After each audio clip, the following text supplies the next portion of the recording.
Oo, Jesus have mercy, oo, on your daughter. Tinataas po namin, Panginoon, ang lahat po na may sakit ngayon, yung malala po yung nangyari sa mother ni Brother Alvin, Lord. Your daughter, si Ada. Lord, nabagok po yung ulo niya. May mga complication, may edad na po siya. Tulungan niyo po siya, pagalingin niyo po. Amen. Si Ate Edith, Panginoon, si Brother Jan, si Brother Egay. Dati umatin sa amin si Heidi, dinadialysis na rin. Si Sister Emma, tsaka si Sister Brenda. Amen. At kami pong mga may edad na may maintenance medicines, no? Lord, si Ate Emily, ako po, Sister, tiyataas po namin si Sister Kite, Sister Karina, Sister Jessica, si Sister Min, at lahat po ng may sakit, Lord, na humihingi ng panalangin sa amin. Tinataas po namin lahat yan. To the intercession of the Blessed Virgin Mary and Saint Joseph and all the angels and the saints. Yung mga malulungkot, Lord, yung mga nag-iisa sa buhay, ay tinataas po namin. As we share your word, as we study your word, let your presence, your healing presence, be upon us all. This we pray in Jesus' name. Amen. In the name of the Father, and of the Son, Amen. and of the Holy Spirit. Amen. Amen. Amen. Thank you, Lord. Oo. Good morning, good evening, Ah, Bishop, brothers and sisters Opo. sa mga kapatid natin online. God bless po sa lahat. Kung may prayer petition po kayo, comment lang po kayo at nang maisama kayo sa panalangin. Or kaya, at the end of the video, ilalagay ko po yung email address ng CFPG para po pwede kayong mag-email para po Mm-mm. sama sa panalangin. Marami pong salamat. Ngayong gabi po, ang topic natin ay the importance of spending time alone with God, at ang ating regular reader ay si Sister Kite. Sister Kite, good morning. Good morning po sa inyo. The importance of spending time alone with God. 1. All relationships take time. Spending time alone with a loved one provides the opportunity to truly come to know that person. A. Close parental relationships are those in which children and parents have special alone time together. B. Christ is depicted as the bridegroom and the church is depicted as the bride. Marriage is two joining their lives as one. Such intimacy involves time spent alone with one another. The scripture says, "So a man will leave his father and mother and be united with his wife, and the two will become one body." That secret is very important. I am talking about Christ and the church. 2. God wants us to have alone time with Him. He wants a personal relationship with us. A. He created us as individuals, knitting us in the womb. You made my whole being. You formed me in my mother's body. B. God knows the intimate details of our lives, such as the number of hairs on our heads. But God even knows how many hairs you have on your head. Don't be afraid. You are worth much more than many sparrows. See, He knows the sparrows individually, and you are worth more than many sparrows. D. He invites us to come to Him and know Him.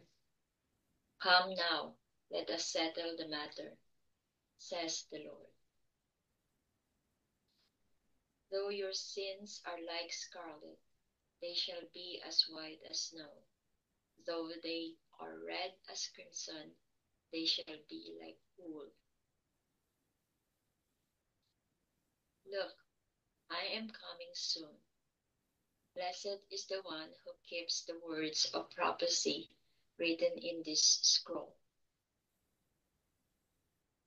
Come with me from Lebanon, my bride. Come with me from Lebanon. Descend from the crest of Amana, from the top of Sinir, the summit of Hermon, from the lion's density and the mountain haunts of leopards. 6. Jesus actually instructed us to pray to God alone at times. When you pray, go into your room, close the door, and pray to your Father who is unseen. Jesus is the vine and we are the branches. We need to be intimately connected to Him, just as a branch is linked directly to vine and through the vine connected to other branches. So we are linked directly to Christ and therefore share in a community. We spend time alone with God and in community worship to further our spiritual life. With time alone with God, we will know God intimately and love Him wholeheartedly. We will truly know the abundant life He gives. I have come that they may have life and have it to the full. 7.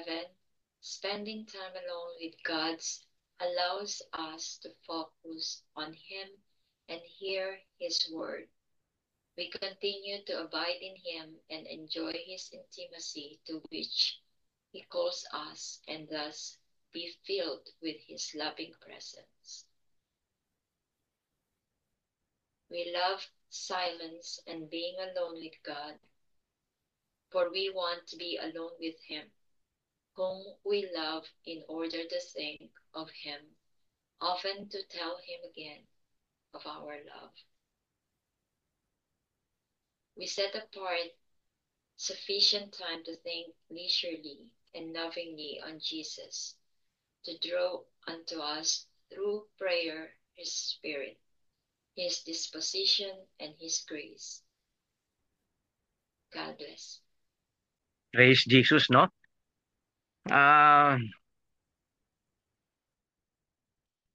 Let us ask for this gift, the gift of silence, no, with God. Kasi clear po sa sa Bible talagang in the silence of our hearts, no? Doon nangungusap ang Panginoon at naririnig natin, no? Ayun din ang practice ng church. Kaya may mga monastery, may mga seminaryo. Mapansin nyo, in-emphasize nila yung silence. Hindi lang para tahimik, no? Kung hindi, yung that silence is filled with God's presence. Kaya yung silence becomes fruitful. At ito rin tinuturo ng Catechism of the Catholic Church, no? Na we cultivate silence in our life para magkaroon tayo ng communication with God. Hindi ko na po pinabasa dito sa sharing na ito yung John 15, 1-8 dahil na-discuss natin po yun, no? Yung sinabi ni Jesus, I am the vine and you are the branches. No, yung intimacy, yung intimate connection with God, no? Halimbawa, nasabi natin, no? There is nothing more personal than receiving Jesus in the Holy Eucharist, no? Pero ma-appreciate po natin lalo yan if in the silence of our heart, we think often of the gift of the Eucharist. And we tell Jesus often that we love Him in the silence of our hearts. Yung ano kasi, yung concrete example, no? Maraming pwede tayong maging silent moments, no, sa the whole day natin. Halimbawa, paggising natin, no? Paggising natin, magkaroon ng konting silence. Maaaring nakahiga ka pa. No? Maaaring hindi ka pa tumatayo sa kama mo. Magkaroon ka ng silence. No? Mag-pray ka. No? Pwede ka magpasalamat. I-offer me in the whole day kay Jesus, no? Siguro mga ilang minutes lang yun. Tapos tayo ka na. Maaaring sa pagligo mo, pagluto mo, maaaring nag-iisa ka lang o kumakain ka mag-isa. Yun, may silence yun. Yung feel your silence with His presence. Kasi di ba tendency natin, agad pagkagising, di ba? Buksan agad yung mobile phone, baka may messages eh. Oo. Ngayon, kung naging habit yung magbukas ng mobile phone, siguro pagkabukas yung pagkatapos yung mabasa message, punta kayo sa YouTube doon. Merong online mass, nakikinig lang. Habang may ginagawa kayo, nagpe-play lang ng mass o merong rosary habang yung na-feel yung time mo ng God's presence. Ayun lang ibig sabihin po niyan. O kunyari, papunta ka naman sa trabaho mo, maaaring nasa sasakyan ka, pwedeng makinig ng music, no? Religious music. Tahimik ka lang. No? Tapos, siguro pag nagbisita ka sa Blessed Sacrament, sa opisina nyo o malapit sa church, sa padaan ka, siguro 5 minutes of silence. Sabi, ano gagawin mo sa silence? Ayun lang. Pwede ka magbasa ng Bible, pwede magpasalamat ka lang. Sabi mo, nandito ako, Panginoon. Speak, Lord, your servant is listening. No. The whole day pwedeng gawin na silence. Tapos, kung magkaroon tayo ng opportunity na mas matagal ang silence, na nakapagbabasa tayo ng Bible o nagdadasal, gift ni Lord yun, no? Gift ni Lord yun, no? Tapos, kung magkaroon ng recollection, merong marami silence, no? Naman, sa hospital siya, no? Si Bishop Lito, yung classmate ko, marami siya silent moments. Doon pwede lang kausapin ng Panginoon, no? Ang pinaka-point lang, yung silent, gawa tayo ng mga silent moments natin to be filled with the presence of God, no? 'Di ba naipadala ko sa inyo yung saying, 'di ba, yung kay Saint Bernadette of Subiru? Hanggang makatulog siya, nag-grocery lang siya. Hindi siya nabadad kahit makatulog siya nag-grocery. 'Di ba, yung example niya parang isang baby nagsasabi mama, mama habang natutulog siya. No? Ay, ayun po yung sikreto ng ng Bible is, 'di ba? Dito si Jesus the whole night tagadasal in silence, ha? Si Moses, no? Gusto ni God, kausap ka, mag-isa ka lang. Opo, he talks to us as a community, no? Kaya may misa, o community yun, nagasalita ang Panginoon doon, no? Yung topic natin, the habit of meeting together, sa Hebrews 10:25. Pero mahalaga kay Lord yung yung mag-isa tayo in silence, no? Tapos, dito kasi, halimbawa, ang gabi na matapos ngayon eh. Ang gabi. Siguro maganda itanong sa ating sarili, amayang gabi siguro, bago matulog, did I love Jesus today? Or sa umaga, Lord, let me love you today. Ayun lang. No? Ayun ang fruit ng silence eh. Na you love Jesus. At nabanggit naman natin, di ba, yung corporal works of mercy, di ba? Tsaka spiritual works of mercy, di ba? Yung ba, corporal, yung tungkol sa body, no? Yung feed the hungry, give drink to the thirsty, clothe the naked, shelter the homeless, visit the sick, visit the imprisoned, yung mga napreso, bury the dead. Siguro, sa morning, pag sinabi natin na, Lord, Jesus, let me love you today. Siguro pa nakakita tayo ng homeless, pwede tayo magbigay ng pagkain, no? O magbigay ng na pansit o whatever, no? O magbigay ng konting pera. Yung mga may sakit, alagaan natin. Halimbawa, si Brother Alvin. Jesus, let me love you today. Ayun, concrete yun, Brother Alvin. Mamahalin mo si Jesus sa pag-alaga mo sa mother mo na nabagok ang ulo. Ganyan si Saint Mother Teresa of Calcutta. No, minamahal niya yung mga tao na nangangailangan. Eh sa atin, sino ba mga nangangailangan sa atin? Yung pamilya sa ating may sakit. No? Sa Friday, bisitahin ko yung classmate kong may sakit. Alagaan kayo sa bahay, no? Kung may mga sakit na. Ako, yung mother ko, inalagaan ko sa Australia. Ang pinaka-point lang, Jesus, I want to love you today. Kasi ayun po yung fruit ng prayer. Ayun po yung fruit ng silence. Mahalin mo si Jesus. Para at the end of the day, ang tanong mo, did I love Jesus today? Kunyari, matutulog si mamaya na si Brother Alvin. Sabi niya, did I love Jesus today? Sagot mo, yes. By taking care of my mother. Doon mo napakita ang love mo kay Jesus. No? So, ito po yung fruit na silence, no? Yung fruit na silence, yung love mo kay Jesus. Sa morning, ang prayer mo, Jesus, let me love you today. Maraming concrete na bagay. Pagdating sa gabi, bago matulog, ang tanong natin, did I love Jesus today? So, nire-review natin yung buong araw natin at nakikita natin kung paano natin minahal si Jesus today. No? Kung sa naman, siguro spiritual works of mercy, di ba? Na-share na rin natin noon. Lagi, siguro dapat maulit-ulit to. Kasi ito po yung basis ng love of God and love of neighbor lang eh. Kasi that's where our salvation lies, no? Of course, salvation is God's gift, no? Grace yan. Pero it consists in loving God and in loving our neighbor. Kaya in concrete example, yung works of mercy na laging pinopropose ng church. Ngayon, yung spiritual works of mercy, andyan yung instruct the ignorant. Kaya meron tayong mga ganitong Bible study para yung mga nakikinig, na-instruct natin. Na-instruct natin sila sa faith, no? Count sila doubtful. Mga iba nagdududa eh.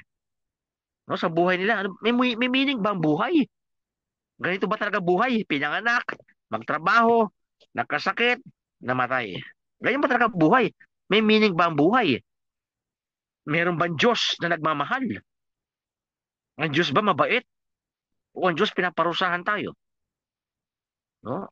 So kina-counsel natin yung mga doubtful. Admonish the sinner. Admonish the sinner, no? Mahirap mag-admonish ng sinner. Halimbawa, may mga may mga kamag-anak ako, no? Na gumagawa sila ng kasalanan ng LGBTQ. Meron din akong kamag-anak na ito mga nag-aaral pa sa Catholic schools, ha? Na nakikipag-live-in. No? Paano natin i-admonish sa sinner? Ma-offend pa sila, alam na rin nila yun eh. Napag-aralan nila yun eh. Siguro pinagpe-pray natin at pag may opportunity, ako sinasabi ko sa kanila, you're in a state of mortal sin, in a grave sin.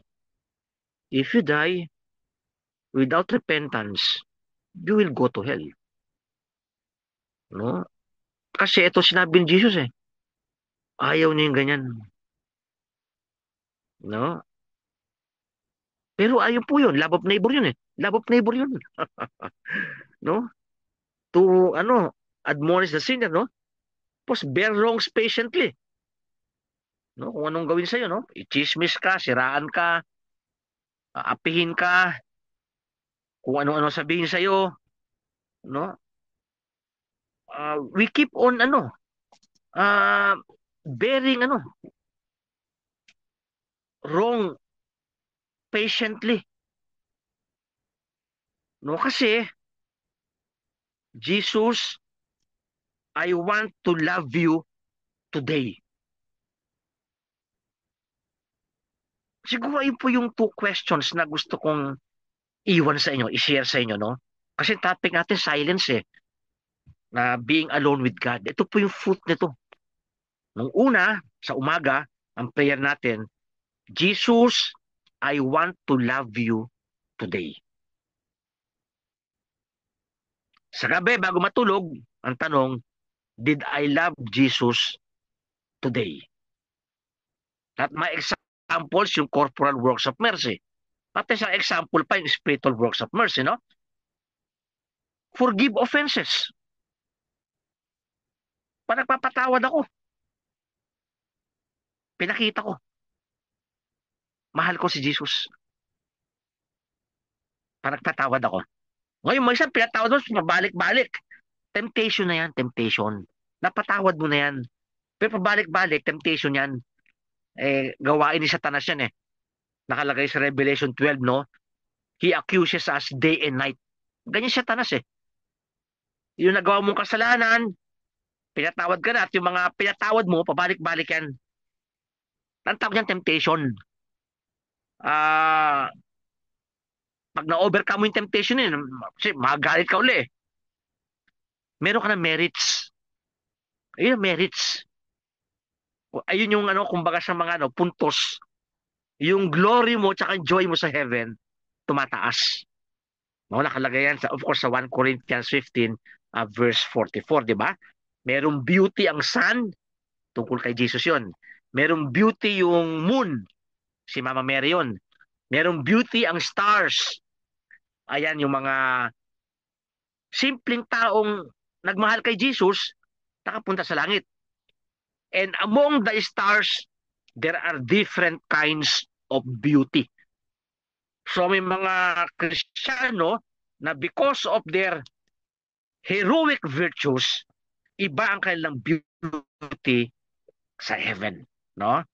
Ayun po yung correct understanding ng Catholic Church sa 1 Corinthians 15:44, no? Nung beauty ng sun, beauty ng moon, beauty ng stars, and among the stars, there are different kinds of beauty. Nagkakatalo yan dahil we love Jesus.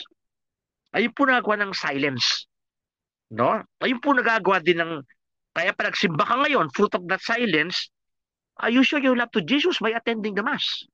When you go to confession, that's one way of showing my love for Jesus. Bakit? Tinatag ni Jesus sa sacrament of confession Pumunta ako ron, humingi akong tawad kay Jesus to forgive my sins, to restore me, and to renew me. No? So, ayun pagmamahal ko kay Jesus, no? I comfort the afflicted. Maraming tao ngayon malungkot. Maraming tao ngayon depressed. Alam niyo po yung depression, hindi lang po lungkot yan Hindi lang po lungkot yan. Ang depression, ano po yan? Kasama dyan yung maaaring mental illness, emotional illness, merong maaaring guilt, maraming may sakit na organically, no? Hindi lang yan situational, no? Dahil may nangyari sa'yo, may nakasakit ka, o nalugi ka, niloko ka. Yung tunay, nung chinek ko sa Google, worldwide, napakalaki ng statistics ng tao may depression, no? Nasa more than 800 million na tao meron depression. 800 million. Tayo, almost 7 billion tayo all over the world, no? Mga 800 million globally may depression. Biro mo, maaaring taong kausap mo, hindi mo alam may depression pala. Pag kino-comfort mo sila, you are loving Jesus.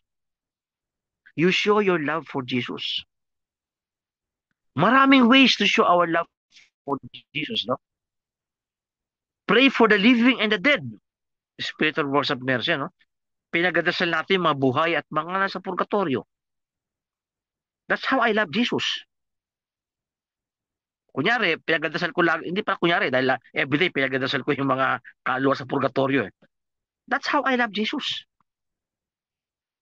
So, mamayang gabi, bago ako matulog, magtanong ako, did I love Jesus today? Sagot ko, yes.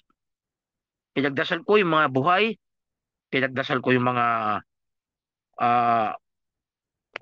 nangawalang sa ating lipunan,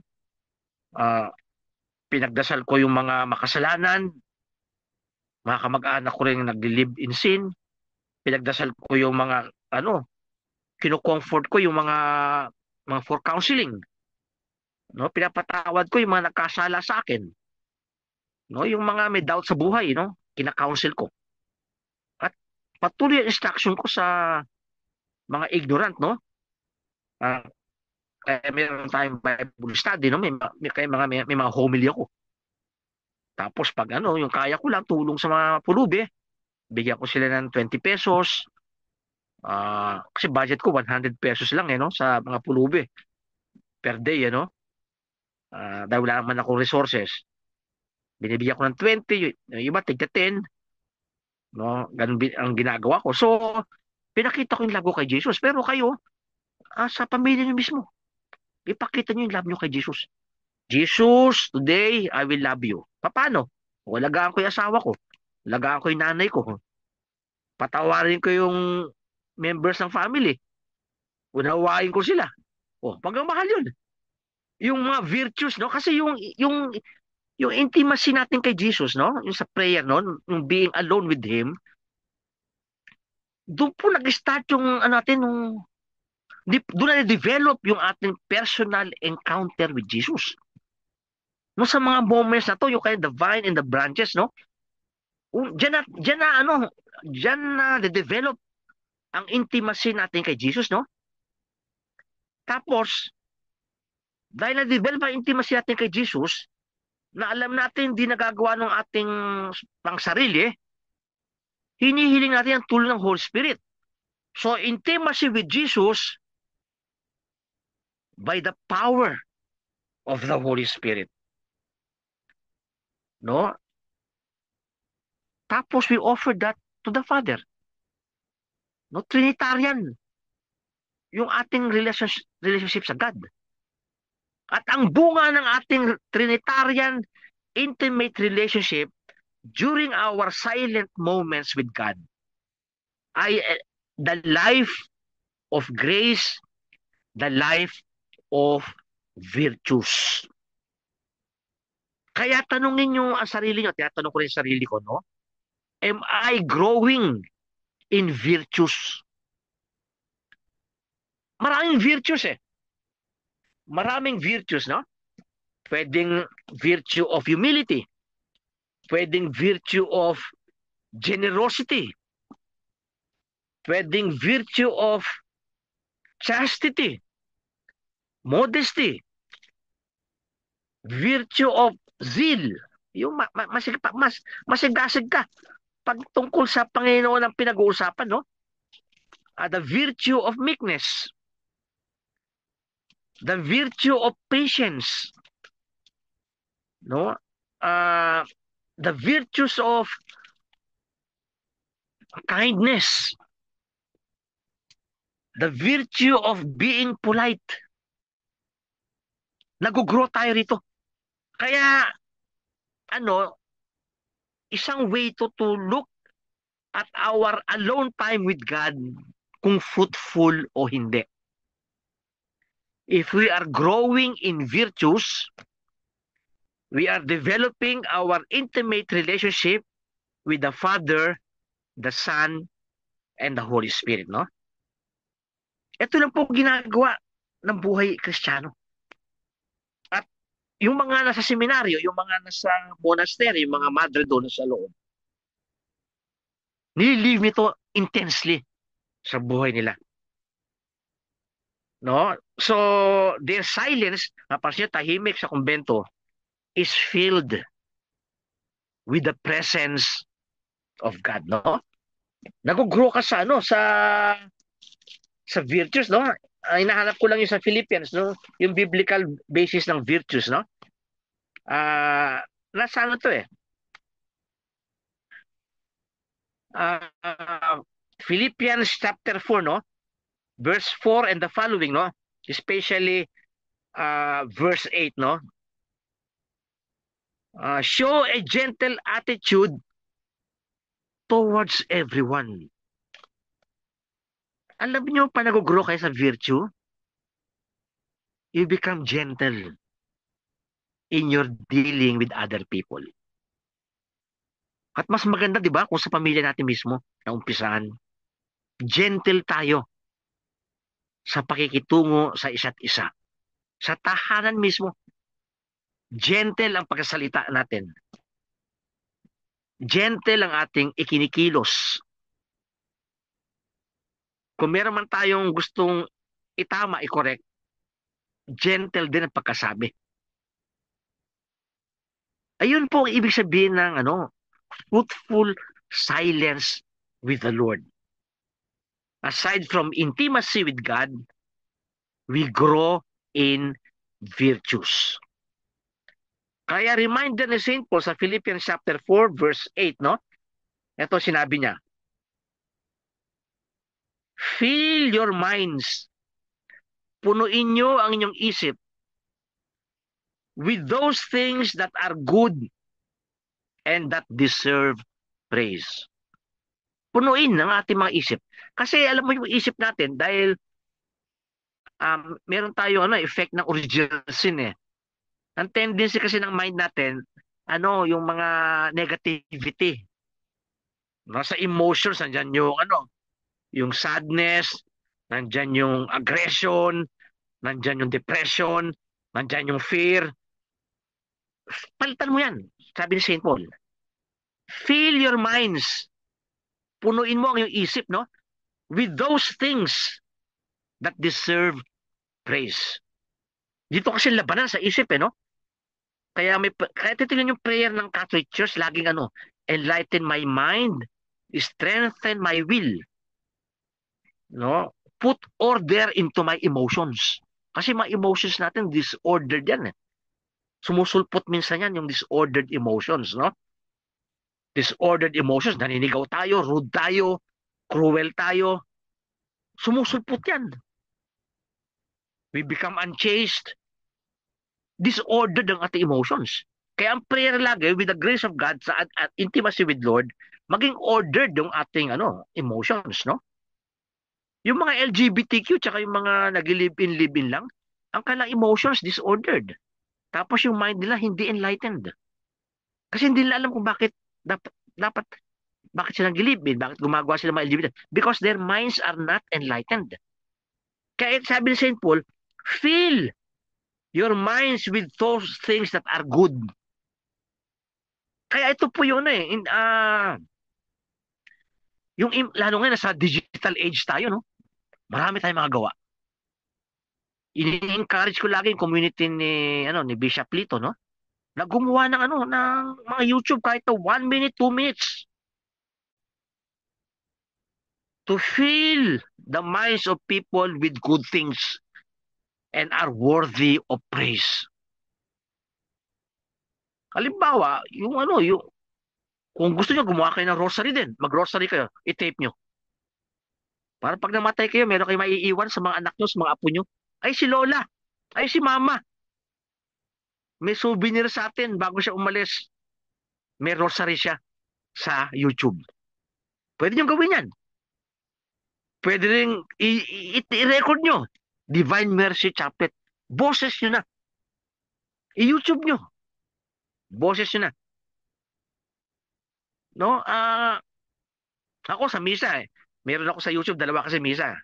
Nagmisa ako para sa asawa ng kaibigan ko na namatay. Tsaka isa for my eldest sister. No, meron akong misa.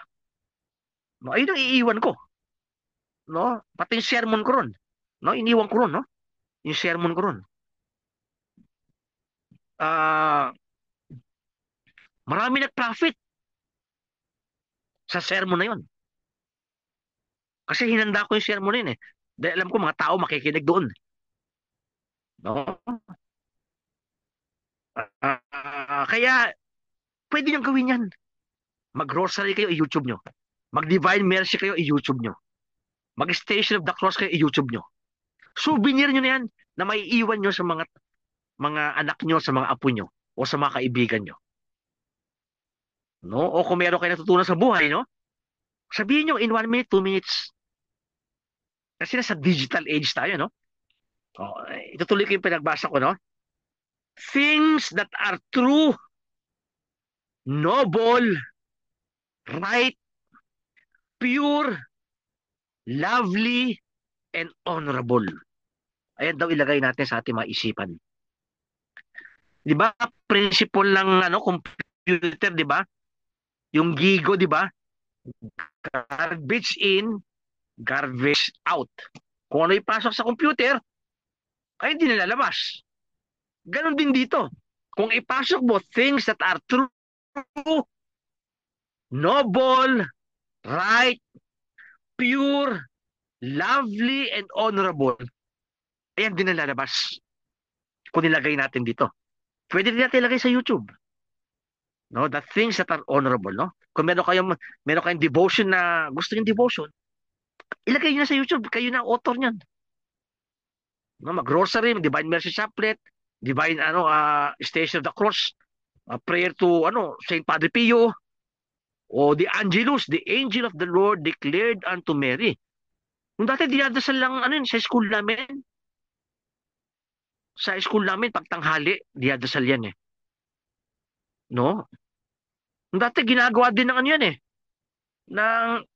Ngayon nata ginagawa ng SM yung Divine Mercy. Nung dati yung merong isang rin eh. Ang dinadasal yung the Angelus.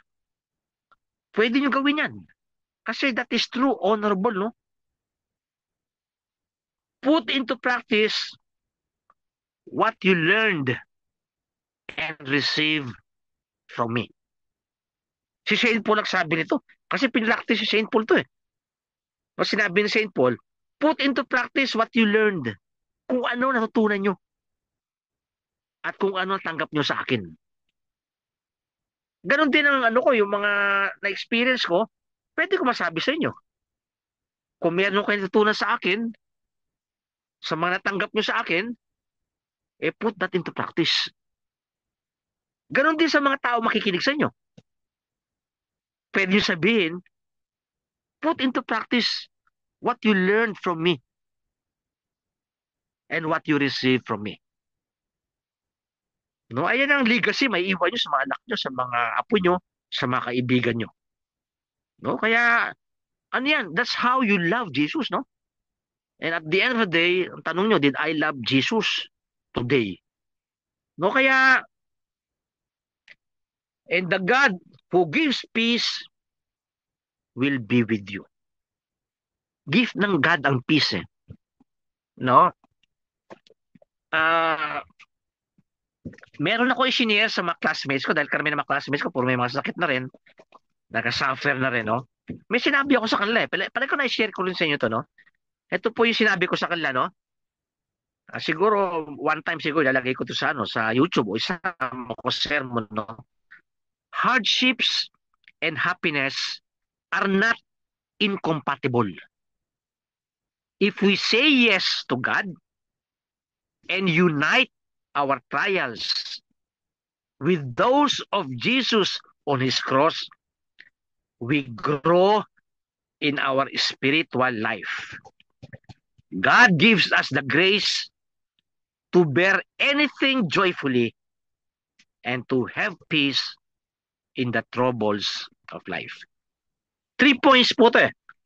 Una sinabi ko, yung hardships, yung trials, yung mga sufferings natin, yung mga pain natin, no? Because of sickness or because of the conditions of our life, hardships and happiness are not incompatible. Pwede po magsama yan. No? Sabi yan, hindi pwede magsama ang tubig at langis. Pero sa Panginoon, pwede magsama ang kahirapan, ang pagdurusa at ang kaligayahan. Kay Lord pwede. Ayun yung first point dito. Ang importante, we say yes to God and unite our trials with those of Jesus. Pangatlo, pag ginawa po natin yan, we grow in our spiritual life and we can bear anything joyfully and we will have peace in the troubles of our life. Ito po mangyayari, no? Kaya lahat tayo may mga sufferings and everything, no? May mga sakit, may nadaramdam. We can be happy in the midst of them. Katulad ni Saint Paul, no? Sa Colossians 1:24, no? Yung quote ko sa inyo. And now, I am happy about my sufferings. Bilang mo si Saint Paul, sinabi niya, he is happy about his sufferings. Di ba tayo hindi? Pag nagka-suffer tayo, usually hindi tayo happy. Gusto agad natin, Lord, alisin mo na. Eh kung hindi nalis ni Lord, may purpose siya. Di ba last time, pinag-usapan natin ang purpose ng suffering, di ba 3? First, sabi natin, ang purpose niya, purification. Sa sarili natin, purification, no? Pangalawa, we can unite that with the sufferings of Christ. Yun ang purpose nun.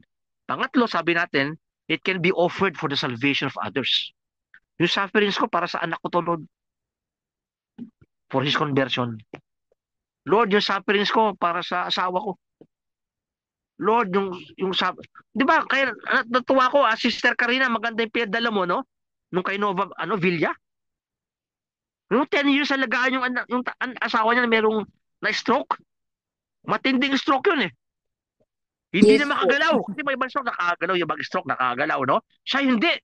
Talagang totally, useless and helpless human being. Pero minahal niya, At ang prayer niya, Lord, use these sufferings for His purification, for the salvation of others. No? At indagdag natin, we unite these sufferings in your sufferings. 10 years. Masabi ni Nova Villa, mahal kita, Jesus. Minahal kita sa pag-aalaga ko sa asawa ko. Maraming, sa lugar ni Bishop dito, maraming bedridden to eh. Sabi ko, puntahan mo. Bigyan mo na anointing of the sick. Tapos yung mga members ng community mo, dalaw-dalawin nyo. Magdala kayo ng konting pagkain siguro para sa pamilyang pinuntahan nyo. Pansit siguro, sopas. That's how you show your love for Jesus, no? Ito, lumalabas na tayo sa community natin. Pero, sabi ni Saint Mother Teresa Calcutta, unahin yung pamilya mo. Ayan ang pinaka-poor, sabi ni Saint Mother Teresa Calcutta. Di ba, kailan siya, di ba, pag mahal sa mahihirap? Sabi niya, pinaka-mahirap yung pamilya nyo. Pag walang kapayapaan ng pamilya nyo, napakahirap nyo. Pag walang love sa family nyo, mahirap kayo. Pag walang forgiveness sa family nyo, mahirap kayo. Pag kayo nagsisiraan sa pamilya nyo, mahirap kayo. Pag walang suporta ang bawat isa ng miyembro ng pamilya, mahirap kayo, sabi ni Mother Teresa of Calcutta. Kasi sinabi niya, you want to love Jesus? Oh, go to your family first. Eh, kayo nakakaalam kung ano sitwasyon ng pamilya nyo. Diyan nyo mahalin si Jesus sa pamilya nyo. Lahat ng mga virtues na to, na nabanggit natin, nabanggit natin ibang virtues, no? At yung mga spiritual at works of mercy. Tignan nyo, ano nag-apply ito sa pamilya nyo? At mahalin, at gawin nyo nga. Bilang pagmamahal nyo kay Jesus. Mahirap yan eh. May mga family members di nakikibuan. Nagsisiraan. Mahalin mo. Patawarin mo yun. Ikaw na mag-umpisa. Bakit? Eh, naka-Lord tayo eh. Wag mo sabihin, dapat kayo rin. Dapat mutual, dapat sabay-sabay. Eh, hindi. Kanya-kanyang development ng ating spiritual growth. Eh, tayo unang tinawag ni Jesus eh. Umpisa mo, ikaw mag-umpisa. Makita sa iyo ang mga virtues na sinasabi natin sa Bible, no? Sabi ni St. Paul, di ba? You learn it from me and you receive it from me. Practice it. Nakalagay din sa 1 Corinthians 11:1, no? Ano sinabi ni St. Paul? Imitate me as I imitate Jesus. Mabigat yun. Masasabi ko ba yan? Masasabi ko ba sa inyong lahat yan? O imitate Joseph because I imitate Jesus. Ayan ang sinabi ni St. Paul sa 1 Corinthians 11 verse 1. Imitate me as I imitate Jesus. Ganon din po tayo. Kaya kung tayo unang tinawag ni Lord, no? I-practice natin itong mga virtues na to. In our silent moments, nagkaroon tayo ng intimacy kay Lord. Na-transform tayo sa ating intimacy kay Lord. Na-transform tayo. At habang tina-transform tayo ni Lord, na-develop yung Christ-like character natin. At yung Christ-like character natin, nakikita yan sa mga virtues sa ating buhay. No, kaya napakahalaga po kasi itong moments of silence with the Lord na nag-uusap kayo. No? Alam nyo, ako, pag may mga, yung mga binibigyan namin ng anointing of the sick, yan, privilege moment yan eh. Kasi, nawi-witness mo. Yung taong dinadasal mo, binibigyan mo ng anointing of the sick, at the threshold of his final journey to the judgment seat of Christ and to be with Jesus for all eternity. Eternal life, eternal love, eternal communion with Jesus. Ayun ang purpose natin lahat dyan. No, kaya itong araw na ito sa ating sharing, no? Tanungin natin, katulad ba tayo ni St. Paul? Imitate me as I imitate Jesus. Masasabi mo ba yan? Na halimbawa, masasabi ba ni sino bang tingating pangalan dito? No, yan, si Brother Alvin. Sabi ni Brother Alvin, imitate me as I imitate Jesus. Si Brother Egay, imitate me as I imitate Jesus. Si Brother John, imitate me as I imitate Jesus. Si Ate Renita, imitate me as I imitate Jesus. Si Sister Kite, imitate me as I imitate Jesus. Si Ate Emily, imitate me as I imitate Jesus. Si Sister Karina, imitate me as I imitate Jesus. Si Sister Min, imitate me as I imitate Jesus. Si Sister Jessica, imitate me as I imitate Jesus. No, masasabi na, Jesus, I love you. No? Nakukuha yan sa prayer life natin. Pagkagising pa lang, may moments of silence tayo. Nag-uusap tayo kay Jesus.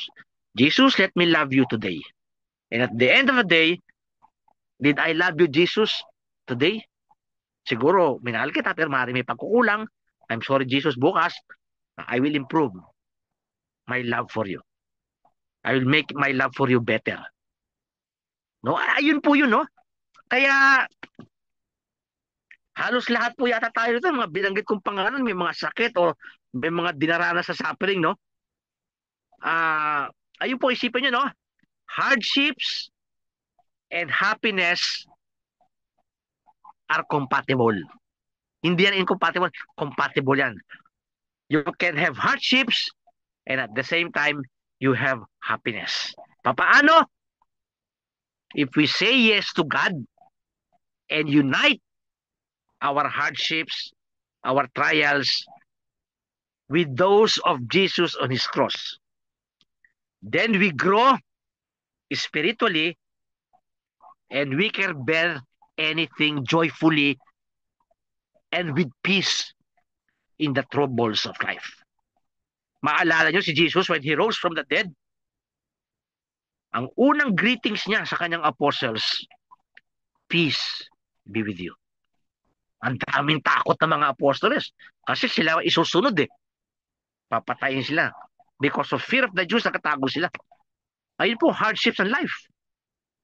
In the hardships of life, pag isinuko mo ang sarili mo kay Jesus, you will have peace and joy. Peace be with you. Si St. Paul, ilang beses siyang pinagpapalo 39 lashes ng mga Hudyo. Na shipwreck siya, nagutom siya, nasa tubig siya, giniginaw siya. Sinasabi niya sa Colossians 1:24, I am happy about my sufferings. For by means of my physical sufferings, I am helping to complete what still remains of Christ's sufferings on His body, the church. Sige po, kung may tanong kayo, gusto mag-share ng ginawa ni Jesus sa buhay nyo, pakishare po. Bishop, may tanong po ako. Paano Sige po. kumbaga, alam na natin yung basic Forgive. Through Opo. God's grace, you can forgive. Opo. Wala ka pa dun sa estado na magpatawad. Parang, para bang yung isip mo, gusto mo magpatawad. Opo. Proseso ba yan, Bishop? Oo, kasi ano po yan halimbawa sa mga counseling, no? Lalo may mga trauma. Halimbawa, yung mga inabuso, mga sexual abuse, no? Hindi mo pwede sabihin patawarin mo yung abuso sa'yo. Nanggigigil yan Ay usually approach namin kung Katoliko, no? Kristiyano, sabi namin, tell Jesus you cannot forgive that person who abused me. Tell Jesus. Tapos, usually sa crucifix, no? Sa reflection. Kasi hindi lang tao makapagpatawad. Kasi after ka mahil yung tao. Kasi pag hindi ka nakapatawad, actually ikaw ang tinatamaan. No, mas malala ang tama sa'yo kasi na-damage ka spiritually. Emotionally na-damage ka. Psychologically na-damage ka.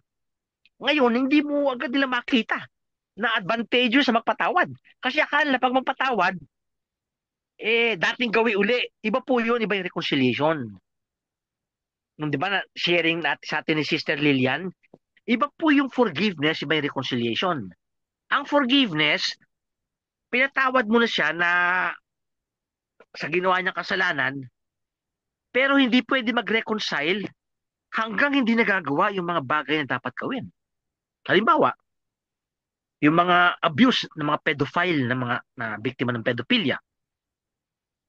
Anong process niya para magkaroon ng reconciliation? Magkaroon ng justice. Maaaring makulong yung tao, magbayad. Tapos, dahil may pedophilia ka, huwag ka nang lalapit sa mga bata.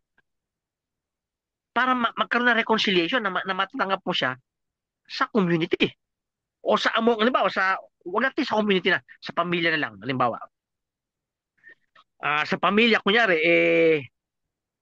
may isa dyan, kunyari, miyembro ng pamilya, laging naninira.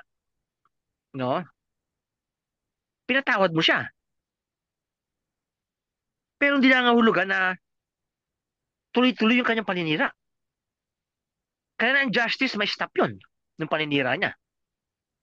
Pwedeng sabihin mo sa mga, kasi usong yun, naninira sa mga YouTube Pwede ka mag-comment yan, hindi yan totoo. Dapat makorek yun, kasi hindi mo pwedeng, sige, para hindi tayo mag-away-away sa pamilyang ito, hayaan na lang kita manira sa kapwa mo, family members. Bishop, Hindi po pwede yun. Apo. paano kung halimbawa, nilabas mo yung galit mo? Apo. Yun ho ba kasalanan? Hindi. Hindi kasalanan yun. Basta you do it in di ba, in a gentle way. Mahirap pero gentle way, no? Oo, mahirap yan. Oo, mahirap yan in a gentle way, no? Ay, hindi po kasi pinag-uusapan dyan kung sin yun o hindi. Pinag-uusapan, is it healthy for you? At ano ang effect nun sa taong pinagmumura mo, sinisigaw mo, pinahiya mo sa kapitbahay, pinahiya mo. Ayun ang tinitingnan natin. So, maaring sa process of mo, kasi maaring maulit yun. You always feel good every time you do that.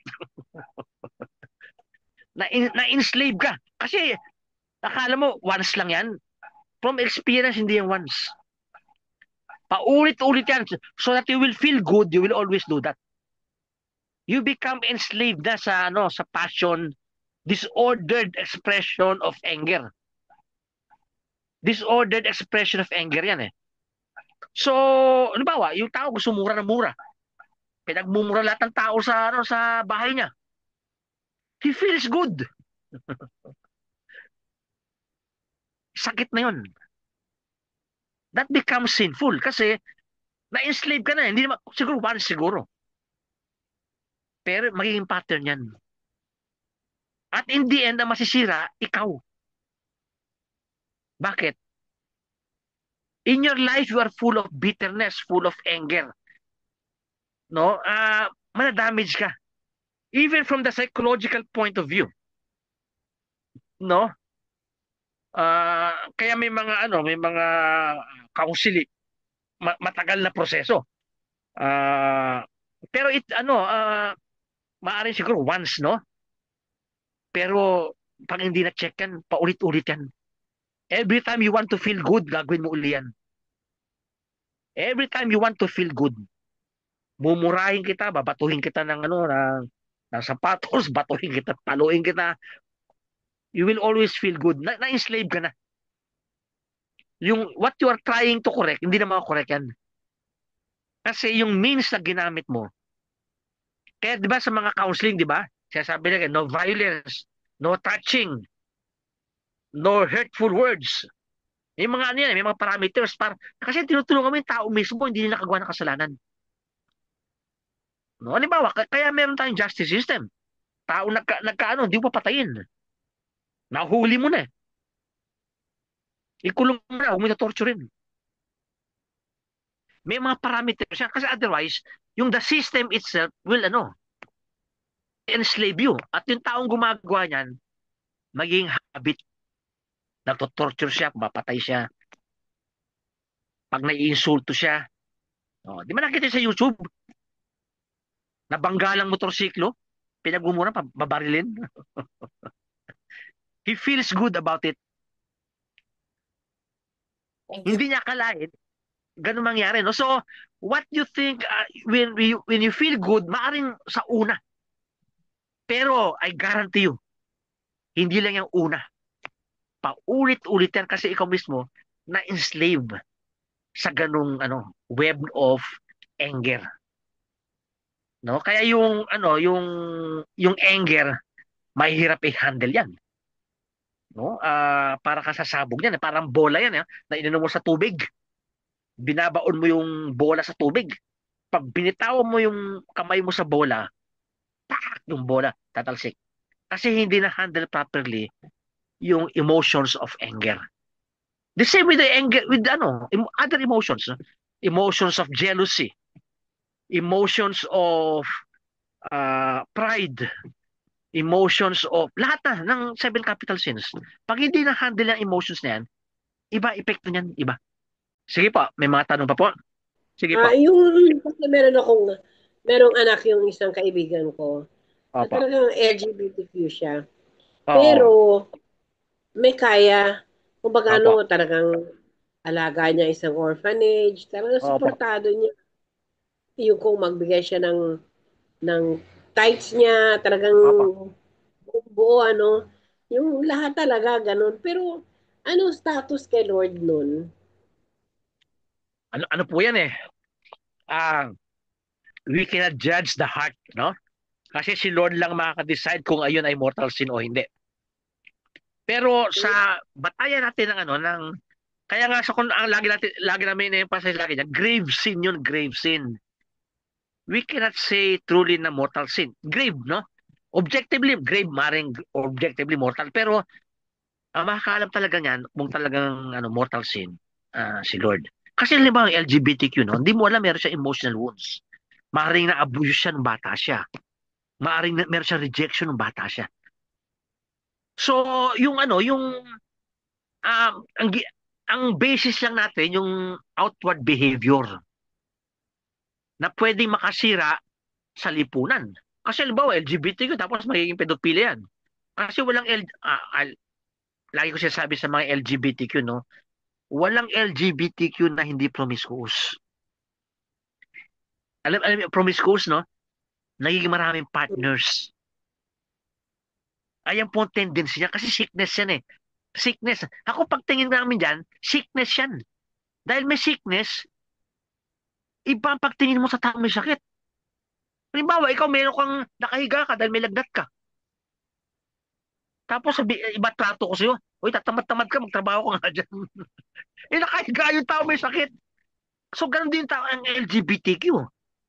May sakit yan.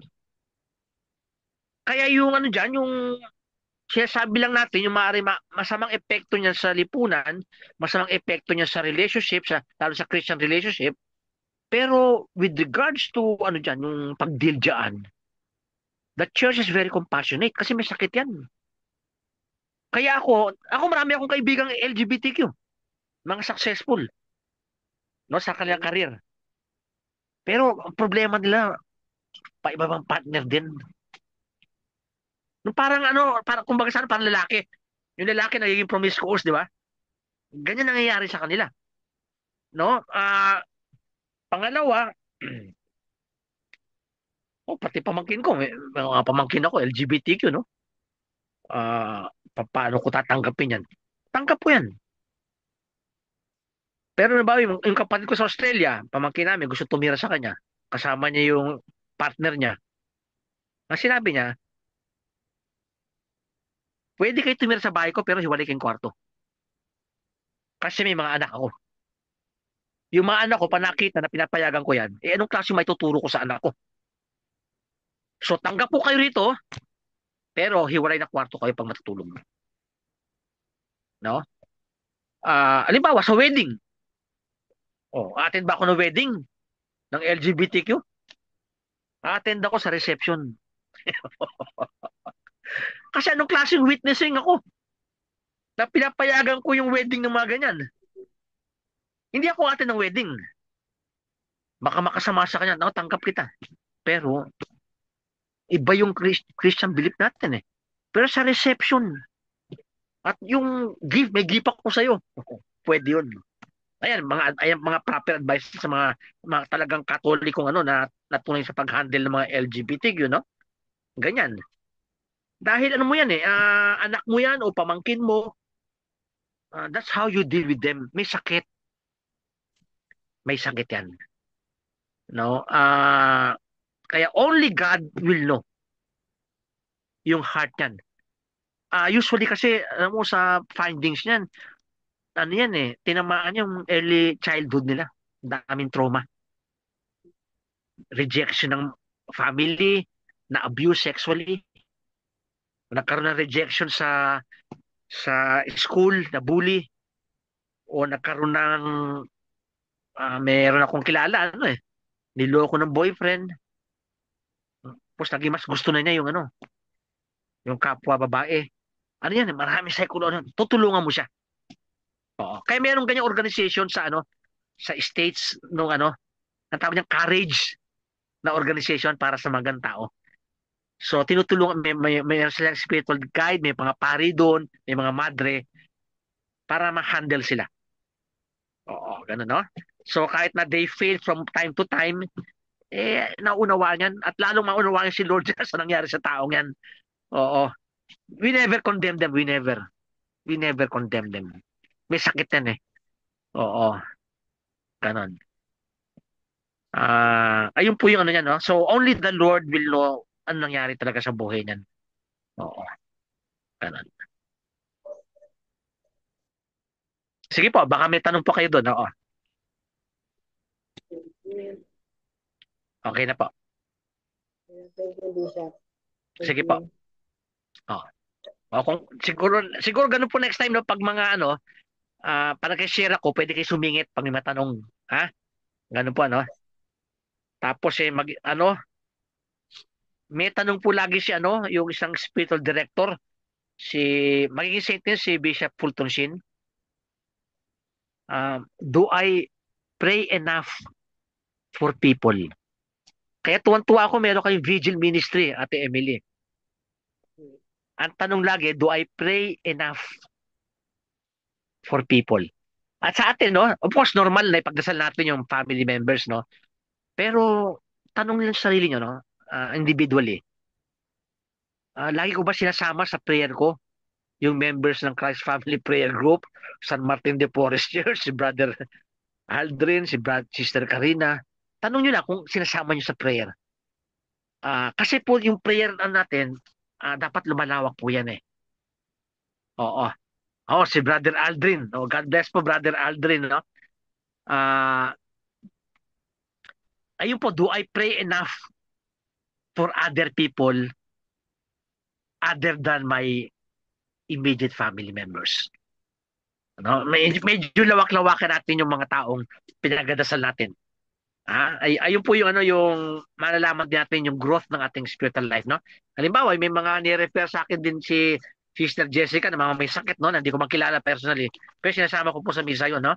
Si Sister Brenda, no? Pakisabi Sister Jessica, no? Ay sinama ko siya sa misa, no? Si Sister Emma, no? Na maaaring hindi ko makilala. No? Yung mga sakit, no? Si Sister Bakit Vanji, siya naka-attend ngayon dahil may mga rashes daw po siya sa katawan. Kaya nagsabi na oo, absent daw po siya ngayon. oo, pakisabi sa kanila na pag na-mention dito, sinasama ko sa prayer yan. No? Kasama ko sa misa. Si Opo. Sister Vanji, nasa Australia. Nakilala ko naman siya through Lito. Di ko siya nakilala personally. Pero kasama siya na may cancer siya, breast cancer, no? Kalbo na, di ba? Oo. Si Sister Heidi, no? Nakilala ni Sister Karina na dinadialysis, no? Kahit di siya nakaka-attend, kasama siya sa prayer. No? So, siguro aside from two questions, no? Jesus, let me love you today. Tsaka, did I love Jesus today? Siguro, daktan ng ikatlong question, siguro, isama natin. Do I pray enough for people other than my immediate family? No? Lawakan po natin yung mga taong pinagdadasal natin, no? Lawakan po natin. Oo. Okay na po yan? Opo. Thank you po, Bishop. Sige po, no? So, Lord, itiyataas ko uli ngayon mga brothers, sisters ko na may sakit, Lord. Sila, nabanggit, lahat po nag-attend ngayon dito, Lord. Si Brother Aldrin, si Sister Emily, Ate Emily, Brother Alvin, Sister Kite, Sister Karina, Ate Edith, no? Pinagdasal ko po kayo lagi everyday sa misa, Ate Edith, no? Si Brother Egay, ganoon din po, everyday kasama po kayo sa misa ko. Ganoon din po si Brother John, sa misa ko everyday kasama kayo, Sister Min, yan, si Ate Renita. Ngayon, sinama ko ngayon si Bishop Lito.